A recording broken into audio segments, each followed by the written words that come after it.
Hello అండి, welcome back my channel. 3 టమాటా పండ్లను తీసుకొని ముక్కలుగా కట్ చేసుకొని వేసుకోవాలి. ఒక ఆనియన్ కట్ చేసుకొని వేసుకోవాలి. కొద్దిగా పుదీనా, కొత్తిమీర కొద్దిగా వేసుకోవాలి. 1 ఇంచ్ అట్లా ముక్క వేసుకోవాలి. 10 వెల్లుల్లి రెబ్బలు వేసుకోవాలి. చికెన్ శుభ్రంగా కడిగిన తర్వాత పొయ్యి మీద బాండి పెట్టి 2 పావుల నూనె వేసుకోవాలి. వేడైన తర్వాత బోన్లెస్ చికెన్ ముక్కలు వేసుకోవాలి. 1/2 టీ స్పూన్ పసుపు వేసుకోవాలి.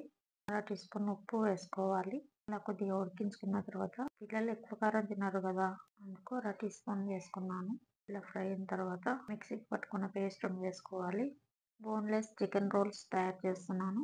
మైదా పిండి కానీ పూరి పిండి కానీ ఇలా చపాతీలాగా తయారు చేసుకున్న తర్వాత చికెన్ మధ్యలో పెట్టుకొని ఇలా రోల్స్ తయారు చేసిన తర్వాత, చపాతీ పెద్దగా ఉంది అనుకుంటే మధ్యలో కట్ చేసుకోండి. ఈరోజు చికెన్ మటన్ చేసుకున్నాం, ఇంట్లో పిల్లలు లేరు కదా అనుకున్న వాళ్ళు లంచ్ బాక్స్ లో ఇలా చేసి పెట్టండి.